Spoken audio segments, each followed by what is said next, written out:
After enduring 3 years of bullying from Christine, the most popular girl in school, I used her photos to start an online relationship with a powerful CEO. He was gentle and generous, his only flaw being how clingy he was. Soon, with my quick wit, I managed to get a considerable amount of living expenses from him. The day I decided to disappear, I casually asked, "What would you do if I suddenly vanished?" He fell silent for 2 seconds, then said in a low voice, "You really shouldn't try." I didn't think anything of it. I just blocked him and deleted his contact. Later, Christine and I both got internships at a multinational corporation. The day I reported for duty, the chairman of the corporate headquarters happened to be on an inspection tour. I stood at the back of the crowd, looking up, and saw a face that shouldn't have been there. My mind went blank for about 3 seconds, then I saw his gaze fall on Christine. He paused for a moment, then strode towards us. His name was Maximilian. Maximilian, 32 years old, was the current CEO of the Maximilian Group, with a net worth exceeding $10 billion.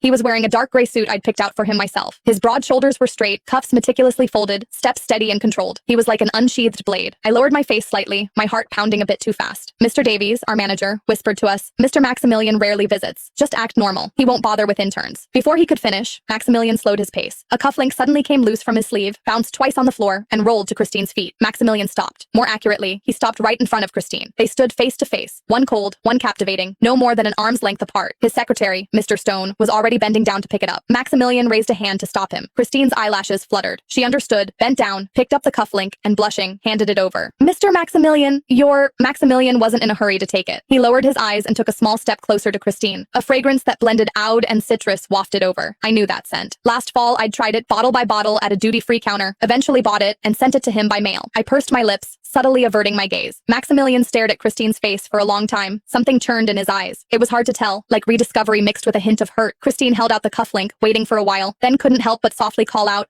"Mr. Maximilian." Maximilian snapped out of it, took the cufflink, his fingertips brushing her palm, and said in a low, slightly hoarse voice, "Christine." Christine's face turned completely red. "Yes, I'm Christine, Mr. Maximilian." Maximilian didn't speak, just stared at her face for a moment longer before turning and walking away. Only then did I dare to exhale, my back drenched in sweat. I slumped back into my desk chair, pulled out my phone, and searched Maximilian. My screen filled with financial news. I slowly took a breath. I'd been in an online relationship with Maximilian for 2 whole years, using Christine's photos and name. In high school, Christine had loudly spread rumors that my mom, who worked as a housekeeper for her family, had stolen things from them. It caused a huge stir throughout the school. My mom lost her job too. I hated her guts. So, I stole Christine's photos and started messing around online using her name everywhere. Got caught cursing someone out? I'd say my name was Christine. Reported for idling in an online game? I'd say my name was Christine. Basically, if anything went wrong, I'd throw Christine under the bus. But Maximilian was an unexpected twist. By the time he found me, I was already deeply involved. For 2 years, he'd call every night. His voice was deep and he spoke slowly, able to sweet-talk anyone into submission. Many times, his voice changed and he'd say things that made my ears burn, and I'd call him shameless. He'd just chuckle softly and sweet-talk me. Later, when he suggested we meet, it suddenly